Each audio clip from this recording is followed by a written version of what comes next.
Bonjour et bienvenue. Bonjour effectivement aux personnes qui nous rejoignent que cet après-midi et rebonjour à celles qui étaient parmi nous ce matin pour les sujets en plénier. On va traiter donc cet après-midi d'un sujet qui est relatif aux normes, certifications, labels et référentiels et les garanties que cela peut apporter à la palette bois.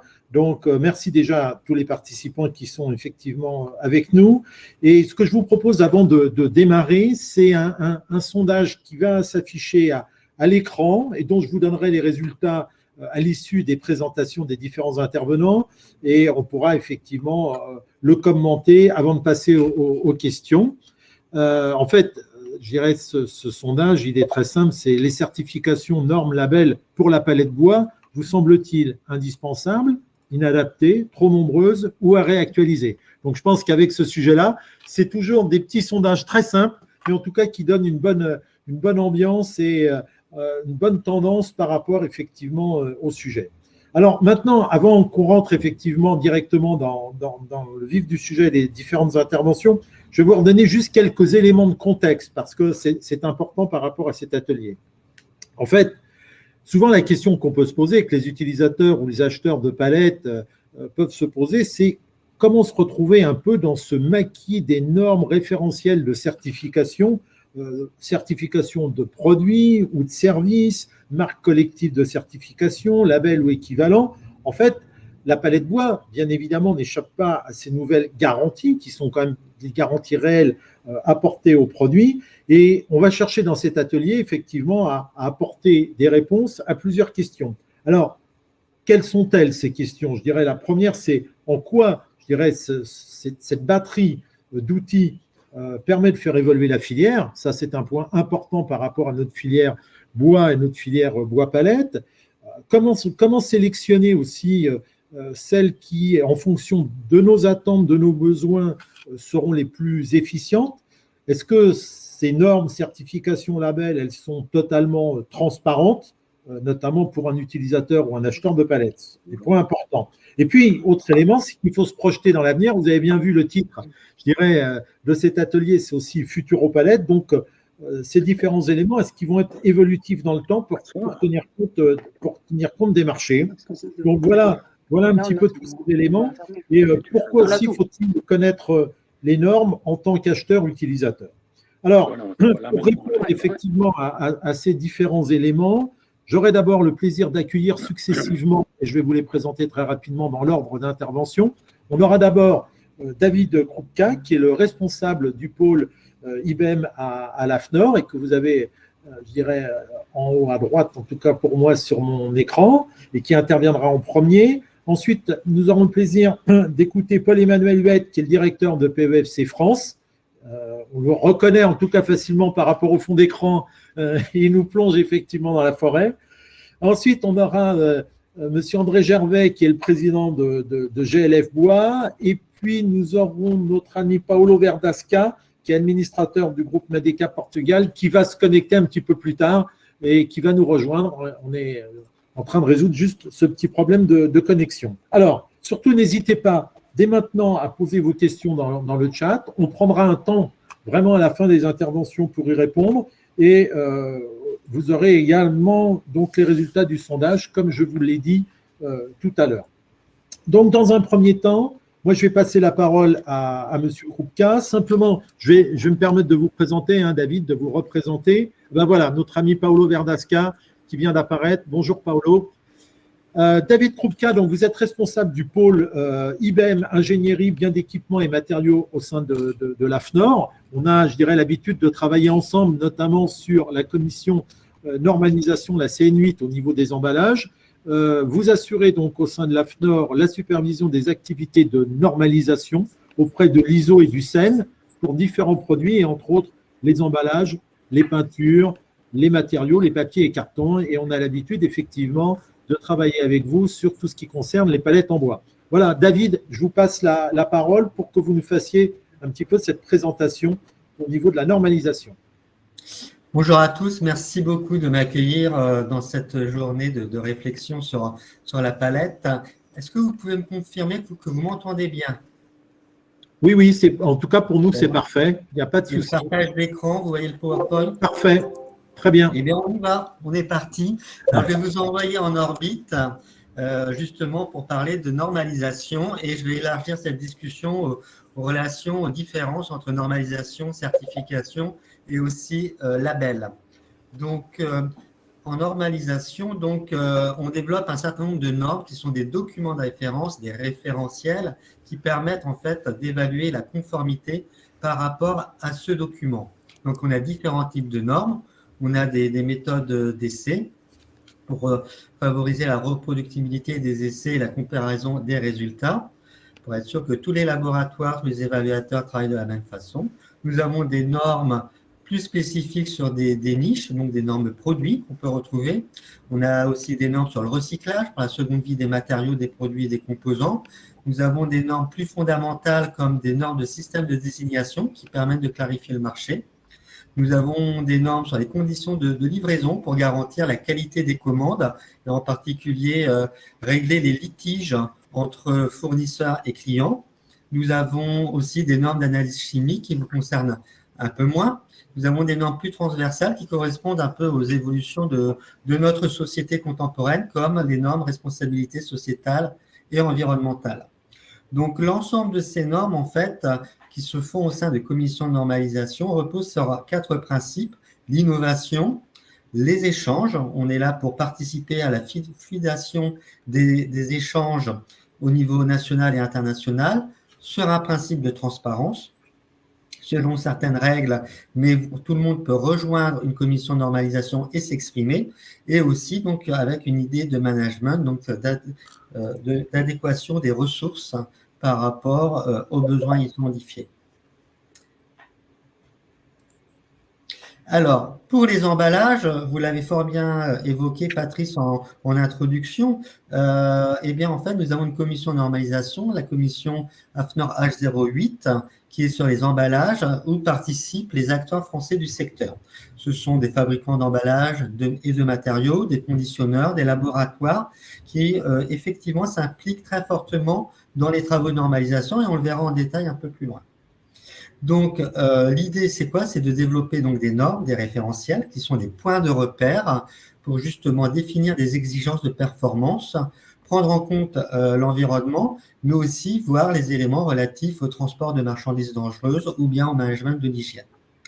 Donc, sur l'ensemble de ces normes emballage, par exemple sur le contact alimentaire, eh bien, on a ces préoccupations qui nous animent au cours de nos réunions de commission de normalisation. Alors, il faut bien avoir l'idée que, voilà, qu'en norme, la norme, c'est un peu binaire, c'est-à-dire on est dans la norme, on n'est pas dans la norme, on est conforme à la norme, on n'est pas conforme à la norme. Ça, c'est une première idée forte par rapport à l'idée de la normalisation et des normes.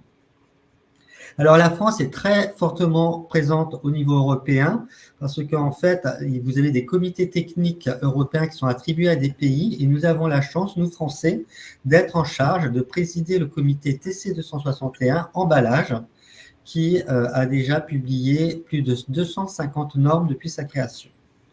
Nous avons aussi un sous-comité donc, qui est spécifique à l'emballage et à l'environnement, qui est le sous-comité 4, et la France, avec la DAFNOR, donc nous gérons directement des groupes de travail, dont celui sur les palettes en bois, au sein du sous-comité 5, qu'on verra après. Donc, ce qui est important, c'est de bien comprendre que la France a vraiment une position de leadership en Europe sur la question des emballages, et en particulier des palettes. Donc, ce leadership nous permet justement de mieux appréhender les relations donc, avec tout ce qui relève du marché unique, du marché commun et de la libre circulation des produits sur le marché communautaire. Au niveau français, donc, je l'ai évoqué rapidement, donc on traite de l'ensemble des emballages, les emballages primaires, secondaires, le transport. Le président de cette commission est M. Patrice Chanrion. Et ce qui est intéressant, c'est que cette commission englobe l'ensemble des secteurs économiques. Donc, vous avez l'industrie, la distribution. Alors ensuite, dans la distribution, il y a des choses très particulières pour les produits de santé qui sont vus autre part. Et ensuite, nous voyons un certain nombre d'aspects. Donc, on retrouve ma première slide, donc la terminologie pour bien être d'accord sur les mêmes termes, ce qui est d'autant plus important au niveau européen et international. Sur ensuite les dimensions, les capacités, les produits, l'identification et le marquage. Maintenant, on va plus loin avec les systèmes d'information, les méthodes d'essai, donc toutes les idées de performance qu'il y a derrière, et ensuite certains éléments d'accessibilité relatifs aux emballages et aux charges unitaires. Donc voilà, donc c'est une grosse commission de normalisation qui suit des travaux qui sont principalement au niveau européen, même s'il y en a au niveau international aussi, et donc qui s'inscrit vraiment en discussion avec le Comité européen de normalisation et la Commission européenne pour développer des produits de qualité pour l'ensemble de l'Union européenne. Donc, au niveau du TC 261, donc, ce comité technique donc, qui est en charge du développement des normes dans le domaine des emballages a défini une stratégie.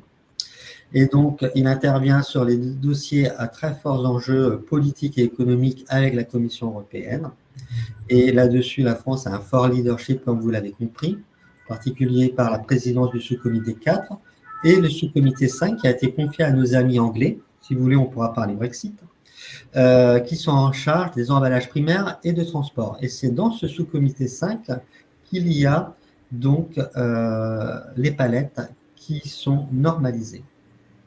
Alors, au niveau international, l'ISO, donc il y a d'autres comités techniques, le 122 sur l'emballage, le 51 sur les plateaux de chargement pour transport, le TC 52 sur les récipients métalliques légers et le TC 63 sur les emballages en verre. Est-ce que vous m'entendez bien? Très bien, David, ça fonctionne parfaitement. Alors, si on fait un focus sur les palettes, donc nous avons 358 documents normatifs dans l'emballage, donc ça peut être des normes ou des spécifications techniques. Alors, les normes sont beaucoup plus sévères avec des exigences qu'une spécification technique, vous aurez des recommandations. Donc, parmi ces 358 documents, nous avons 17 normes avec des exigences donc, sur les palettes. Donc, vous avez des normes internationales reprises en Europe et de facto reprises en France, puisque dans le système de normalisation, eh bien, on fait la même chose qu'au niveau des institutions politiques, c'est-à-dire que ce qui est décidé au niveau européen, au niveau de l'Union européenne, on le reprend automatiquement en France. Donc, vous avez donc le ISO 445 sur les palettes pour la manutention et le transport des marchandises, donc, qui s'attache en particulier au vocabulaire. Vous avez des normes produits comme le ISO 8611 sur les palettes plates. Vous avez aussi alors une norme strictement européenne, la 13626 sur les caisses palettes, avec des exigences générales et les méthodes d'essai associées. Et vous avez une norme française intéressante, la H50014. Donc là, vous voyez, il n'y a ni EN ni ISO qui est indiqué, donc c'est une norme française, sur les caisses palettes de type réutilisable. Donc voilà quelques exemples de documents qui existent et que nous développons au niveau de la commission emballage. Un focus sur les travaux pour les palettes en bois. Donc, la plus grosse partie des travaux sont réalisés au sein du WG34, palettes en bois. Donc, c'est la France qui a pris le leadership sur ce groupe de travail. L'objectif est de réviser deux normes qui sont largement utilisées par les professionnels. Donc, c'est en fait l'EN 13698 en ses parties 1 et 2 sur les spécifications de fabrication des palettes en bois, donc soit de dimension 8000 mm par 1200 ou bien les autres palettes de dimension 1000 mm par 1200 mm. Donc, ces normes-là donc, sont référencées dans la certification EPAL et après, je vous expliquerai le lien avec la certification qui a été mise en place par l'European Palette Association. Donc, c'est une fédération européenne de la palette. Donc, ces normes définissent les caractéristiques de la fabrication d'une palette plate réutilisable en bois, les dimensions données, en particulier destinées au transport, au stockage, à la manutention ou à l'échange. Et on y retrouve aussi les tolérances dimensionnelles, les marquages et les éléments de sécurité. Voilà ce qui est plus spécifique aux palettes en bois. Alors, par rapport à tous ces éléments de base que je vous ai présentés, comment ça s'organise? En fait, la norme, comme je vous l'ai dit, c'est le référentiel. C'est un document rédigé par des ingénieurs de différentes entreprises au niveau européen, français ou international. Et ce document-là va être utilisé comme étant, en fin de compte, un peu la checklist qui va être utilisée dans une activité de certification. Donc, vous avez des organismes certificateurs ou évaluateurs de la conformité, donc que vous voyez sur la partie gauche de l'écran, si je ne me trompe pas. Donc, ces organismes vont envoyer des auditeurs dans les entreprises et cet auditeur aura la norme sous la main et le référentiel éventuel associé s'il y a un référentiel qui est une certification plus large qu'envisagée. Et il va vérifier si vous êtes bien dans la norme, conforme à la norme ou pas. Alors, pour s'assurer que les organismes certificateurs ou évaluateurs de la conformité travaillent correctement, ils sont eux-mêmes accrédités par le COFRAC. Donc, cette partie-là, c'est vraiment pour s'assurer que ces organismes travaillent dans de bonnes conditions, pour qu'ils puissent intervenir en entreprise et donc faire soit une certification d'entreprise directement sur les process, soit une certification des produits ou des services, en particulier pour les problématiques de mise sur le marché. Vous avez donc ça, on est sur la relation entre la norme et le système, le processus de certification. Vous avez des normes, en particulier les normes européennes, et là je vais faire écho à ce qu'il y a en haut à droite, qui sont utilisées pour le marquage CE. Le marquage CE, donc c'est un marquage qui est obligatoire pour un certain nombre de produits qui, justement, doivent être mis sur le marché européen, qui peuvent donc circuler assez librement sur le marché européen. Alors, on a la question du Brexit. Les Britanniques mettent en œuvre eux-mêmes leur propre marquage national qui s'inscrit un peu dans la même logique que le CE. Donc, David, permettez-moi, il vous reste 3 minutes. Hein. C'est bon, j'ai presque bouclé. Donc, ce marquage, c'est un marquage obligatoire pour un certain nombre de produits. Et en fin de compte, ça veut dire que le fabricant s'engage, déclare avoir bien respecté la réglementation en vigueur. Et parfois, vous avez un organisme tiers qui intervient pour vérifier si c'est correctement fait, comme sur les équipements sous pression, etc. Et vous pouvez avoir aussi une norme qui intervient pour le marquage volontaire, c'est-à-dire qu'on souhaite valoriser la qualité d'un produit ou d'un service, où vous avez une fédération qui est reconnue par tous et qui a développé un label et qui va lui-même utiliser un référentiel qui permette d'appliquer ce label. Et on citera ou pas certaines normes développées par AFNOR, reprises en France avec cette notion de norme française, qui entre donc dans ce référentiel pour pouvoir prétendre à un label. Alors, vous avez différents types de labels, de marquage volontaire. Vous avez la marque NF, donc avec des référentiels associés. Vous avez l'écolabel au niveau européen. Et même, vous avez les AOC, les appellations d'origine contrôlée. Et bien là aussi, vous avez un label qui a été développé avec son référentiel. Et un des critères, c'est par exemple la notion de territoire. Voilà, c'est la fin de ma présentation. J'ai essayé de vous présenter l'ensemble de la normalisation sur les emballages et plus particulièrement sur les palettes dans lesquelles cela s'inscrit. Et ce petit focus avec cette dernière slide qui est un peu délicate où j'ai essayé de vous remontrer en fait les liens entre certification, label et marquage. Super. Ben, merci beaucoup, David, parce que c'est un exercice qui n'est pas facile. C'est un sujet complexe. On pourrait effectivement rentrer encore plus dans le détail, mais je pense que vous nous avez dressé un panorama, en tout cas, très intéressant. Et je pense que dans les questions, on aura l'occasion d'y revenir. Ce que je propose maintenant, c'est que on passe la parole à Paul-Emmanuel Huette, donc, qui est le directeur de PEFC France. Paul-Emmanuel, je dirais, tu es aujourd'hui à la tête de PEFC France, PEFC qui fait figure quand même de pionnier de certification forestière en France. Hein. Avant cette fonction, tu as exercé dans le groupe Rougier en tant que, je dirais, directeur au niveau donc des bois tropicaux. Et puis, tu as eu aussi beaucoup d'autres fonctions, et notamment celle de secrétaire général à l'ATIBT, qui est l'Association technique internationale des bois tropicaux. Donc, déjà un parcours important et impressionnant. Et on va essayer de fonctionner, nous, je pense, tous les deux, plutôt avec des questions-réponses par rapport à des sujets qui sont assez ponctuels sur lesquels nos auditeurs peuvent se poser des questions. Alors, je pense qu'une question de base en premier lieu, c'est est-ce que tu pourrais nous rappeler un peu les origines de la certification PEFC et les grands principes généraux? Oui, tout à fait. Merci Patrice. Bonjour à tous. Il nous paraissait intéressant de fonctionner par questions-réponses, effectivement, aujourd'hui. Alors, PEFC, c'est donc un système de certification qui a été créé en 1999, donc voilà, un peu plus de 20 années d'existence. Et l'objectif, en fait, de ce système de certification, si je reviens à 1999, c'était donc un groupement de propriétaires forestiers français, très vite rejoints par des propriétaires forestiers européens, qui voulaient en fait répondre et mettre en place un outil permettant de répondre à une demande croissante des consommateurs, déjà il y a un peu plus de 20 ans, de pouvoir disposer de garanties sur l'origine des produits bois qu'ils pouvaient acheter dans les différents commerces.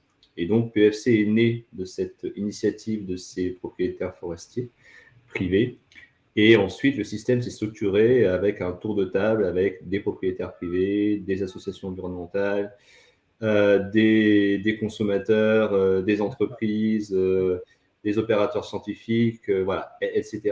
Et donc, pour ensuite devenir un système mondial. Alors, le principe de la certification PEFC, c'est quoi? C'est donc un système volontaire. Donc, ce sont des propriétaires forestiers qui décident de manière volontaire de s'engager dans un système de certification, c'est-à-dire de s'engager à répondre à un cahier des charges, un référentiel, comme ça a été dit précédemment, qui effectivement leur permet d'apporter ou d'apporter la preuve que leur mode de gestion forestière répond aux enjeux de gestion durable qui sont déclinés dans le référentiel PEFC, c'est-à-dire globalement que la gestion forestière est dite multifonctionnelle, c'est-à-dire prend en considération aussi bien les aspects sociétaux, environnementaux et économiques, bien évidemment, de la forêt. Et donc, ces propriétaires s'engagent. Et ensuite, le principe, comme toutes les certifications, c'est que ces garanties mises en œuvre par les propriétaires forestiers elles sont ensuite attestées par un système de tierces parties indépendantes, donc des personnes, comme ça a été dit précédemment, dont le métier, effectivement, est de pouvoir s'assurer que les exigences sont correctement mises en œuvre, étant entendu, comme tous les systèmes de certification, COFRACés, que ces mêmes auditeurs sont ensuite contrôlés par le COFRAC en France. Donc, c'est un système qui aujourd'hui est international. Et donc, les principes généraux, c'est la certification de gestion forestière, pour reprendre ta question, et également une certification complémentaire qu'on appelle la certification de chaîne de contrôle et de traçabilité. C'est-à-dire, je suis un propriétaire forestier, je fais certifier ma forêt PEFC au regard des critères PEFC. Donc, je suis habilité à vendre mon bois, souvent sur pied en France, comme étant PEFC. Ensuite, je vais vendre, par exemple, à un exploitant forestier qui, lui, va devoir mettre en place ce qu'on appelle une chaîne de traçabilité.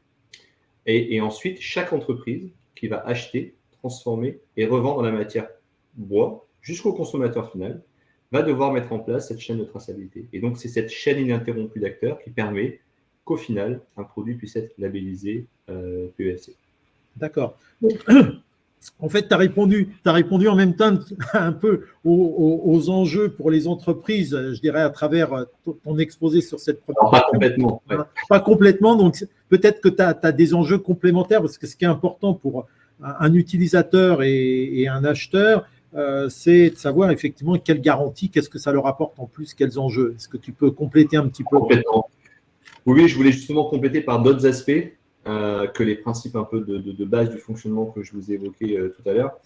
Donc là, en fait, quand une entreprise, donc en l'occurrence un producteur de palettes, pour prendre l'exemple ici, achète des produits certifiés, quel est son intérêt aussi à se faire certifier? Finalement, c'est, j'allais dire, faire partie d'une chaîne vertueuse d'acteurs. Donc ça, c'est un élément important. Pouvoir apporter de la garantie, on pourrait dire des consommateurs, mais des clients de ces producteurs de palettes, notamment souvent des distributeurs, des industriels ou des distributeurs que finalement les produits, donc les palettes qui commercialisent sont des palettes issues de forêts gérées durablement. Et donc, ça permet effectivement de pouvoir démontrer l'engagement de l'entreprise dans une démarche environnementale avec un système de contrôle par tierce partie.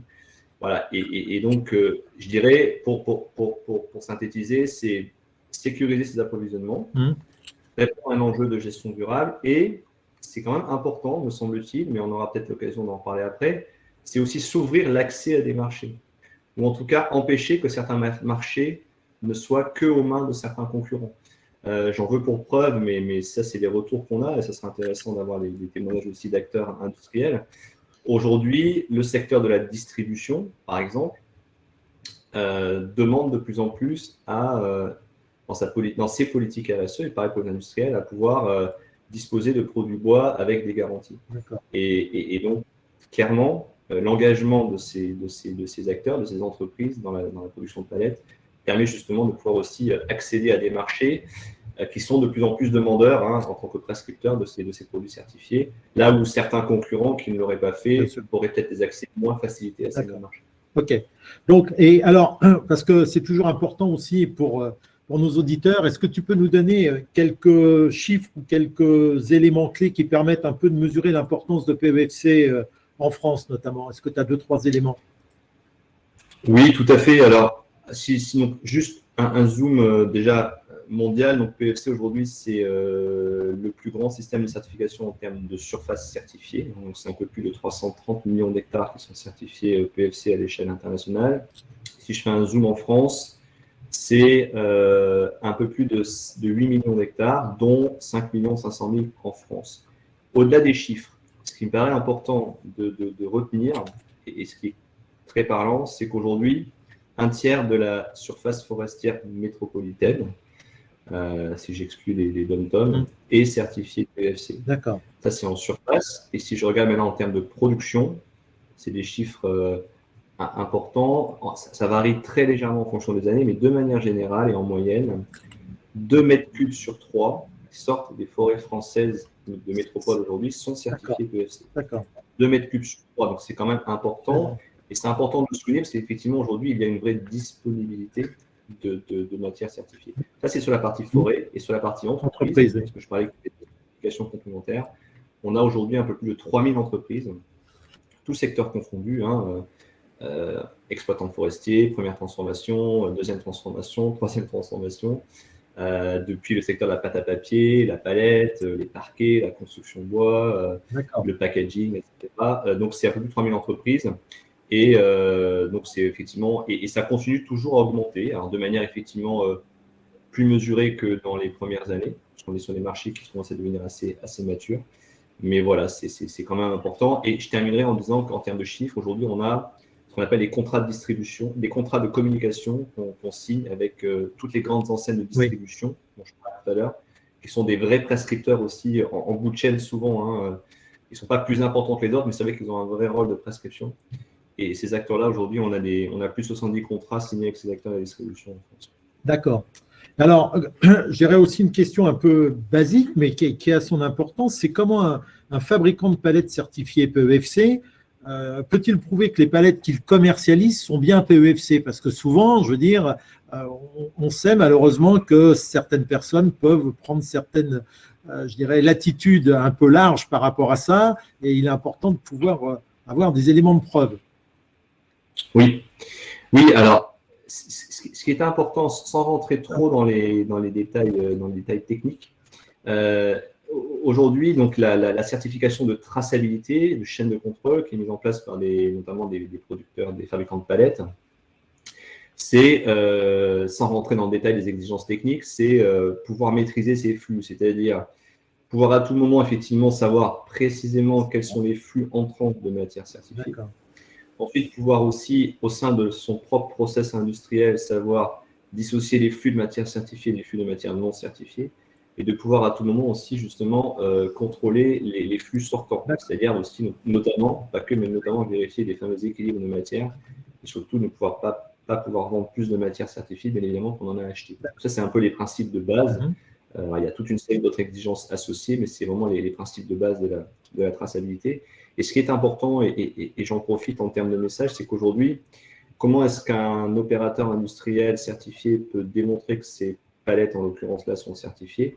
c'est par deux éléments. Donc, un, effectivement, il doit lui-même, en termes de process, avoir fait certifier sa chaîne de contrôle.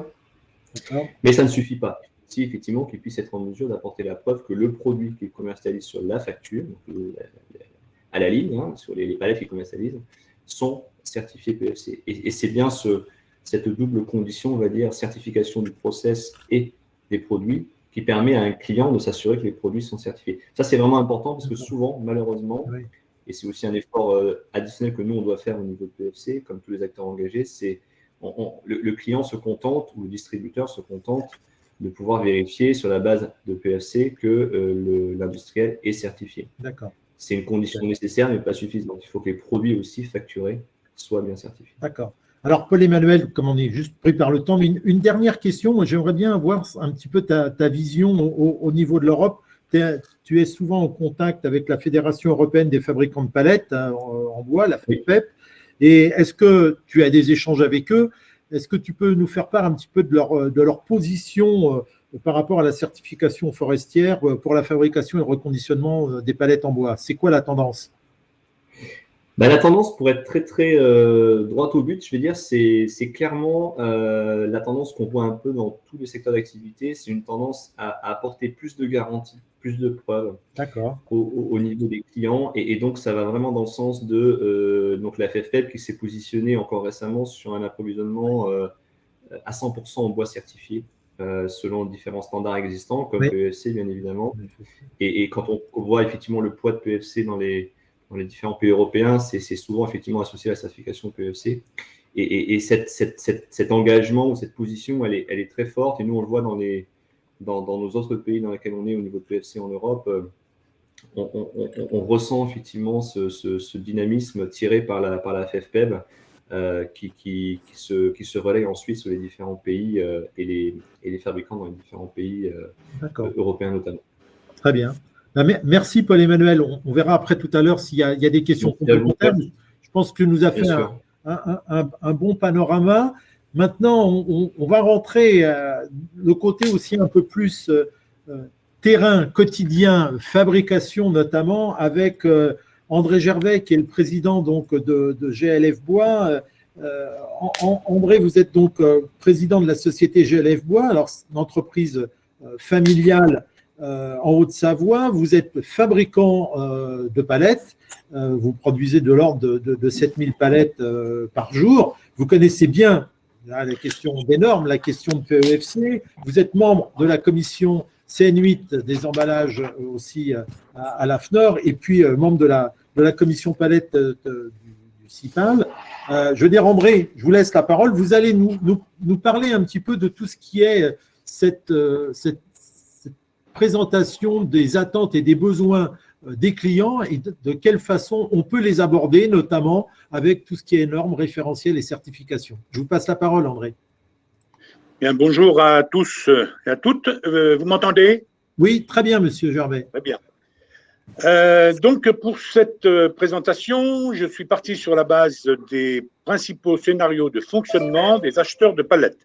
Donc, vraiment une approche la plus concrète possible. Donc, on peut passer au slide suivant. Donc, l'objectif étant de vous présenter les travaux en cours sur les normes existantes et surtout les nouveaux référentiels techniques mis à disposition de tous pour les palettes en général. Les palettes neuves standards et normalisées, les palettes locatives et les palettes EPAL d'occasion sont toutes clairement définies dans des cahiers des charges précis et bien formalisés. Les palettes neuves spécifiques ou sur mesure dépendent d'un cahier des charges, on va dire plus ou moins formalisé ou parfois même inexistant. Un même client peut, en fonction de ses besoins, travailler simultanément avec ces différents cas de figure. Alors, slide suivant. Alors donc, première hypothèse, la plus clairement définie, avec un cahier des charges précis et bien formalisé, pour des palettes standards. Donc, on connaît tous les palettes EPAL, les palettes VMF, CP, Gallia, Cimentière, etc., etc. Et puis, les normalisées ou les plus courantes en 800-1200 et les 1200. Les palettes locatives de dimension souvent standard, mais avec avec une conception spécifique du loueur. Et enfin, les palettes et pales d'occasion. Sur ce sujet, et pour votre information, un tout nouveau référentiel vient d'être édité par les pales. Il redéfinit très clairement les différents classements de la palette et pales d'occasion. Et on est bien sur le fait que dans ces 3 cas de figure, une demande du client claire et précise, donc aucune ambiguïté. Je vais passer au suivant. Alors, la deuxième hypothèse. Le client fait un appel d'offres ou sollicite plusieurs professionnels de la palette avec un cahier des charges plus ou moins formalisé. Dans ce cas, le savoir-faire du professionnel de la palette entre en jeu et il doit être à même d'apporter des solutions techniques pour compléter la demande initiale afin d'élaborer un cahier des charges. Pour cela, il est nécessaire de collecter toutes les données d'entrée. Pour être transparent, ce n'est pas toujours une partie facile du fait que l'acheteur ne dispose pas forcément de toutes ces informations techniques, telles que les dimensions, c'est le plus simple, mais le type de construction, 2 entrées, 4 entrées, la charge que la palette va supporter, est-ce qu'elle sera uniformément répartie, est-ce qu'elle va être réutilisée, les conditions d'utilisation, de stockage en rack ou pas, le mode de transport. Donc tout ça fait beaucoup d'éléments à collecter. Les exigences réglementaires, on vient déjà d'en entendre parler. À partir de là, le professionnel de la palette sera en mesure de proposer une conception dans le respect des nouveaux référentiels. Il va élaborer avec le plan et le calcul de résistance issu d'un logiciel spécifique qui nous permet aussi une optimisation de la matière première afin de proposer le meilleur rapport prix et éco-conception. On peut passer. Donc, voici un petit exemple d'abord du plan, bien chiffré, coté, etc., et de la fiche de résultat de calcul de résistance qui sera proposée au client.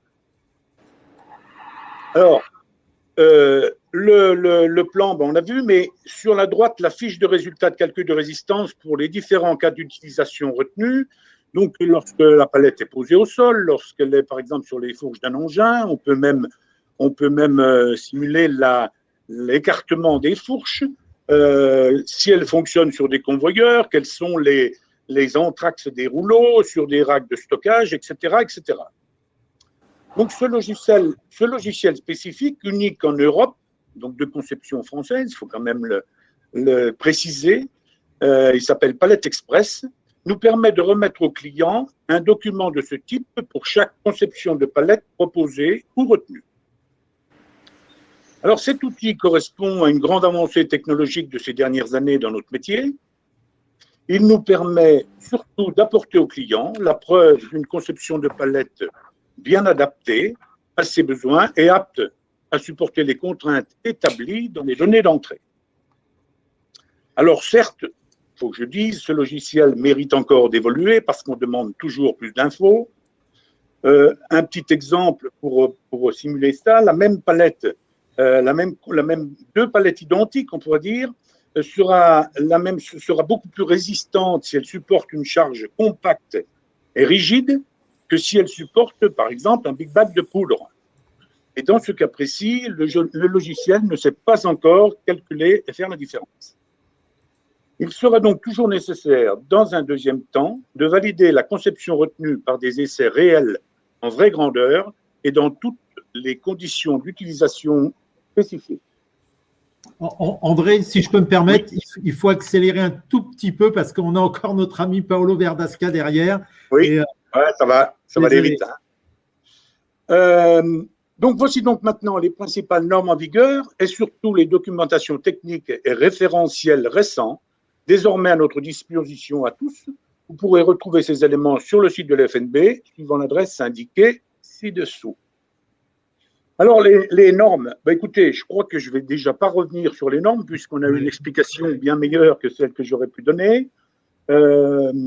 Juste encore repréciser peut-être, pour assurer le suivi ou pour proposer de nouvelles normes, nous sommes 3 représentants du CIPAL, membres de la commission CN8 à l'AFNOR, qui traite tous les emballages en général et les palettes en particulier. Par ailleurs, et ça a été dit, mais nous sommes aussi membres de la WG34. Il s'agit du Comité européen normalisation palette pour l'actualisation des normes.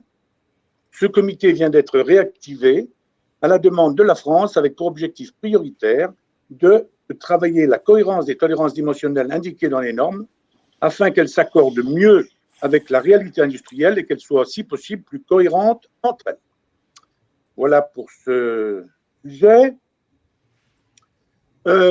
Ensuite, vous avez à votre, alors c'est vraiment les documents, ensuite vous avez à votre disposition le cahier, ah oui, pardon, vous pouvez tourner, le cahier des charges, non, je vous ai dit une erreur, non, c'était bien celui d'avant, excusez-moi, voilà, le cahier des charges de la palette, il s'agit vraiment d'une petite encyclopédie qui permet d'apprécier à sa juste valeur la place de la palette bois au sein de la supply chain. Il traite des thématiques de la performance, l'économie circulaire, les évolutions pour le futur, etc., etc. On verra un peu le sujet juste après, on peut y aller. Et puis enfin, surtout, ces 4 documents techniques ci-après, le cahier des charges de la palette bois, un condensé du support précédent, un document contractuel, pratique et structuré pour bien formaliser une proposition commerciale. Très utile aussi, par exemple, pour connaître et comprendre le langage technique de la profession, qui facilite beaucoup le dialogue entre les fabricants et les clients. Et puis, le Technobook 01, le support à mes yeux le plus important, pratique et synthétique. Il explique les essences du bois, les sections de bois préconisées, les tolérances dimensionnelles, la fabrication, les règles d'assemblage, etc. Un référentiel très récent, élaboré et validé par les professionnels de la palette sous le couvert de la commission palette de la FNB, un outil de travail incontournable et fiable pour bien formaliser un nouveau cahier des charges ou pour réviser et corriger des cahiers des charges existants. Un moyen efficace aussi d'éviter souvent des différends et des conflits entre clients et fournisseurs. Voilà, je crois que c'est vraiment le document important. Avant de vous présenter, on peut passer au suivant, voilà. Avant de vous présenter ces 2 derniers documents, petit aparté rapide sur le bois, ça a déjà été dit. Le bois est un matériau naturel renouvelable qui présente beaucoup d'avantages par rapport à tous les autres matériaux d'emballage. Il est cependant nécessaire de prendre quelques mesures préventives pour se prémunir contre ces risques ponctuels étroitement liés aux conditions climatiques et aux conditions de stockage. Donc, dans cette note technique très instructive concernant les désordres esthétiques, on abordera les phénomènes d'apparition de bleuissement et de moisissure, l'aspect sanitaire et les moyens curatifs. Et enfin, le moyen de lutter efficacement contre ces désordres esthétiques, le séchage artificiel. Il limite le risque de développement du bleuissement et des moisissures en atteignant une humidité d'environ 18% ou moins si nécessaire en fonction des contraintes clients. Il est indispensable lorsque la palette supporte des produits à caractère hydrophile. Il réduit le poids de la palette et il en améliore sa résistance. Cette prestation peut et doit aussi être contrôlée par le fabricant et par le client. Ceci consiste à mesurer la teneur en humidité d'un lot de palette. Voilà. Bien. Oui. Alors, pour conclure, et à titre un peu plus personnel au niveau de mon entreprise, je me suis impliqué ces dernières années aux côtés d'un certain nombre de mes collègues et des responsables du CIPAL pour construire et formaliser ces différents référentiels que je viens de vous présenter. L'une des raisons majeures était aussi, dans le cadre de la certification ISO 9001 de mon entreprise, de répondre sans contestation possible, toutes les années, à nos auditeurs ISO qui s'étonnaient systématiquement de l'absence totale de référentiels précis dans notre profession pour justifier toutes nos procédures internes et les critères de nos cahiers des charges. Je vous remercie de votre attention. Merci André, parce que vous avez été un fervent défenseur, en tout cas, je dirais, de tout ce qui est normes et présentation des référentiels, cahiers techniques et documents du CIPAL.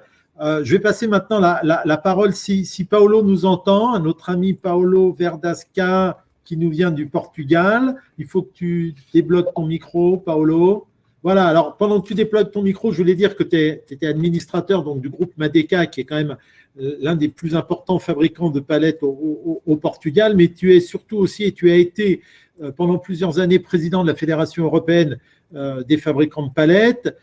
Tu es aujourd'hui aussi membre de la task force de cette fédération, et puis tu as été entre autres aussi membre, tu es encore membre de la Confédération européenne des industries du bois et surtout membre du board EPAL international. Alors aujourd'hui, on voudrait t'entendre surtout sur la question de la… Alors, on parle de la norme NIMP 15, c'est surtout par rapport à cette norme, je dirais, dont le terme d'ailleurs est un peu abusif et qu'on pourrait se faire reprendre par l'AFNOR, pour que tu puisses un peu nous expliquer ce qu'il en est par rapport à ça. Alors, moi, on va procéder par question, hein, Paolo, je pense que c'est plus simple. Est-ce que tu pourrais d'abord nous rappeler, d'une façon un peu générale, ce qu'on entend par la réglementation NIMP 15, ce que ça recouvre et sur quel produit en particulier? On ne t'entend pas, Paolo. Paolo? Ah, on a un petit problème technique. Il faut que tu actives ton micro en bas. Paolo? Je lui envoie des invitations. Ah, petit souci avec le Portugal, pourtant, on ne t'entend pas. On ne t'entend pas, Paolo. Ah. Je lui envoie des invitations à… Ah, on t'envoie des invitations. Monsieur Chanrion, juste un point, Oui. ma présentation, elle est restée affichée. Je ne sais pas si c'est oui. diffusé. Voilà, super. Voilà. Merci, André. Est-ce que c'est à cause de ça? Non, je ne pense pas. André, c'est bon, super. Paolo?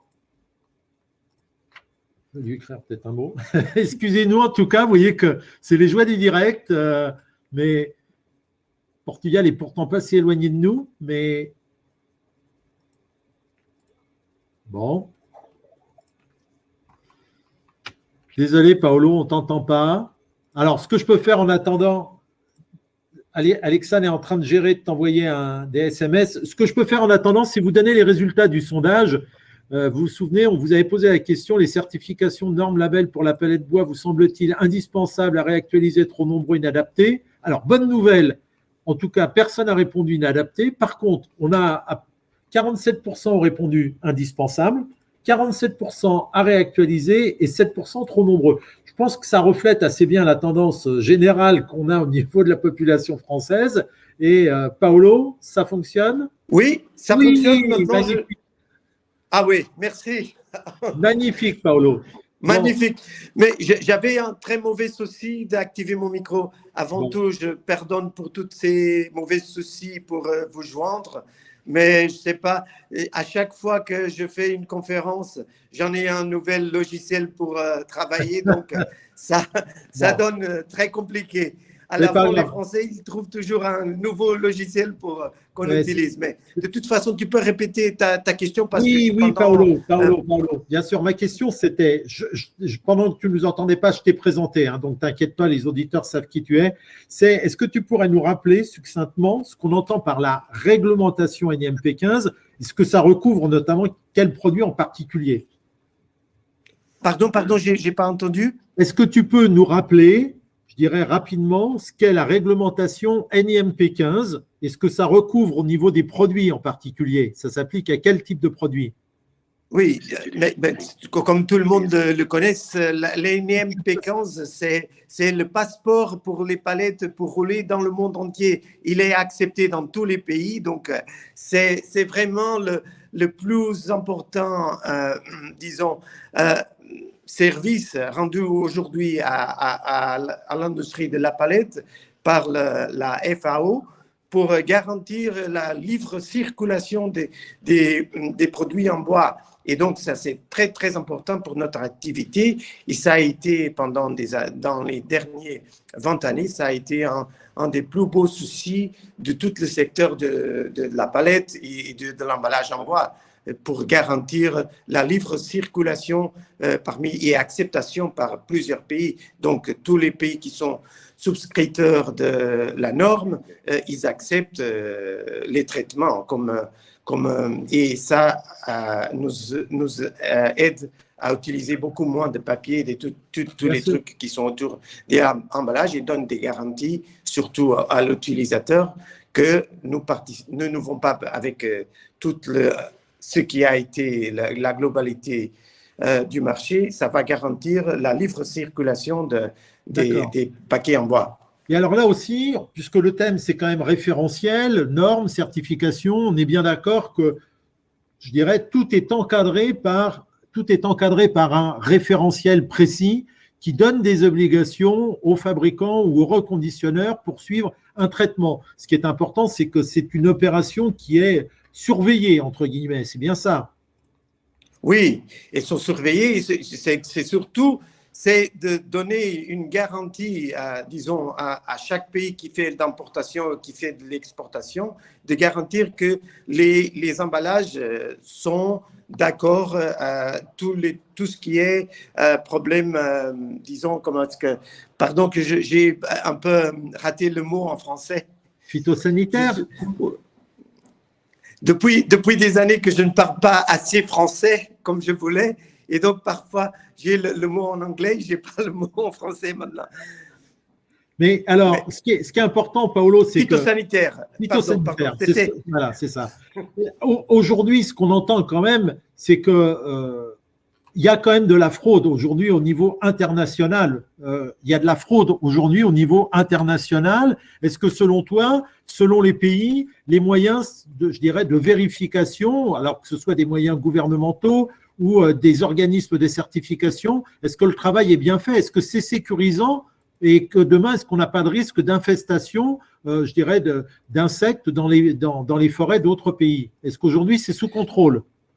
Oui, aujourd'hui, c'est ça le plus gros problème de l'IFTRG. C'était bien, on a une norme qui a été très bien faite, mais la façon dont on contrôle la norme, c'est un autre problème. Et ça, c'est un gros problème pour tous les pays en Europe. Comme tout le monde le sache, c'est très difficile de contrôler si un traitement a été bien fait ou mal fait. Et donc, la garantie pour le traitement, c'est un gros problème pour le secteur.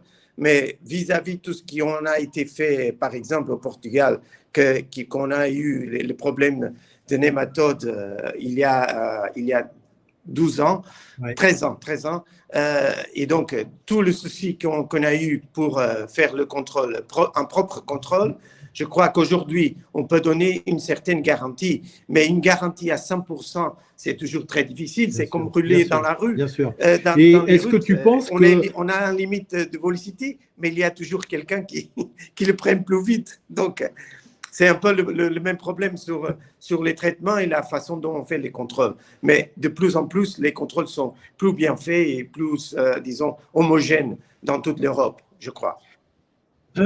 Oui, et on parle justement qu'il peut y avoir des distorsions entre les différents pays. Est-ce qu'il y a des évolutions, toi qui sièges au sein de la Fédération européenne des fabricants de palettes, est-ce que tu penses qu'il va y avoir, je dirais, un peu une harmonisation au niveau des moyens de contrôle, des types de traitement? Ça fait beaucoup d'années qu'on en parle et on aurait besoin effectivement de cadrer peut-être encore un peu mieux. Est-ce qu'on va avancer dans ce sens? Je crois que de ce qu'on parle, je crois qu'en Europe, on va avoir une harmonisation. De toute façon, j'assiste tous les années à des séances pour renseignement des différents pays qui sont faites toujours au Portugal depuis 10 ans. Et il y a des gens qui viennent de toute l'Europe pour faire des cours de contrôleurs. Et je crois que de plus en plus, le contrôle, c'est plus homogène. Mais le problème, ce n'est pas seulement dans le contrôle, c'est l'adaptation ou l'adoption de chaque pays pour la norme. Oui. Et je crois que, par exemple, il est obligatoire de faire le traitement INEMP15 au Portugal, mais dans le reste de l'Europe, il y a certaines régions dont il est obligatoire, mais il y a d'autres régions dont il n'est pas obligatoire. Je crois qu'aujourd'hui, ce n'est pas une seule question de problèmes phytosanitaires. Je crois que c'est aussi un problème pour toute l'industrie d'adopter, et donner un signe au marché que tous les palettes qu'on produise sont agréées pour partager le monde, pour aller dans tous les coins sans problème. Et c'est ça qu'il faut réellement prendre en ligne de compte quand on prend une décision. Mais je crois que maintenant, ça c'est un problème. Il n'est pas encore adopté dans tous les pays, mais vis-à-vis les altérations climatiques, tous les problèmes des scolytides qui prennent dans l'Europe et qui ont une forte croissance au centre-Europe, ça donne plutôt à les autorités, disons, une certaine vision dont dans un futur très proche, peut-être on verra une adoption à niveau européen, intercommunautaire de la INEM-P15. Mais ça, ce sera toujours un truc à voir. Mais en tout cas, on voit bien que la NIMP15, la profession des fabricants, des reconditionneurs, des loueurs de palettes, ils ont su réagir. Quand elle a été imposée, quand on a dit qu'il fallait effectivement traiter les palettes à la chaleur, 56 degrés à cœur pendant 30 minutes, on a vu une mobilisation générale. Et donc, on voit bien que ce qu'on peut appeler norme ou référentiel, lorsque c'est compris, appliqué, digéré, c'est quelque chose qui peut être un élément de progrès. En tout cas, c'était un élément de réaction par rapport à une situation d'urgence. Et je pense qu'aujourd'hui, les professionnels sont en capacité de le faire. On est juste un tout petit peu tendu par le temps. Je ne suis pas sûr qu'on ait le temps, Alexandre, de prendre des questions. Simplement, merci Paolo. Merci pour tout. Est-ce que M. Krupka, vous voulez faire par rapport au sondage sur les normes, juste un tout petit complément, les résultats indispensables 50%, réactualisés 44%, trop nombreux 6%. Est-ce que c'est un sondage qui vous satisfait, M. Krupka? Alors, sur le trop nombreux, il faut faire attention à ce qu'on met derrière le mot norme. Je rappelle qu'on a 33 000 normes françaises et 400 000 règlements, arrêtés, décrets, circulaires ministériels et lois. Bien sûr. Donc 33 000 contre 400 000. Donc après, il y en a peut-être de trop nombreuses. En tout cas, dans les palettes, on n'en a que 17. Indispensable, oui, les normes sont là pour aider le marché, pour aider les discussions et à offrir un niveau de qualité reconnu à tous. À réactualiser, c'est ce qu'on essaye de faire. Mais pour les réactualiser, il nous faut de l'expertise technique. Alors, il faut mobiliser, il faut que la profession se mobilise à vos côtés, notamment. Je crois que les professionnels, en tout cas les professionnels français, montrent, je dirais, la bonne voie. Et en tout cas, on sera là pour être derrière vous et aider notamment à réactualiser, à toiletter. Je sais qu'André Gervais en fait partie par rapport à tout ça.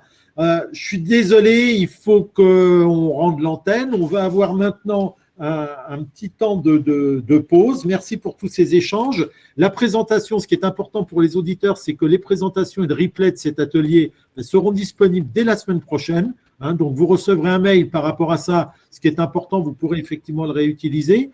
Je vous propose un petit temps de pause de 10 minutes. Et à 15h15, pour les auditeurs qui le souhaitent, vous pouvez participer à l'un des 3 ateliers suivants. Économie circulaire, quelles opportunités pour la palette bois? On l'a évoqué un petit peu ce matin. Palette bois en fin de vie, quelle valorisation? Sujet aussi très, très important. Et puis, le dernier point, plus prospective, transport et supply chain de demain. Quelle place pour la palette bois? Je vous remercie tous pour, je dirais, vos interventions. J'imagine qu'on aurait voulu en faire encore un petit peu plus, mais malheureusement, on est pris par le temps.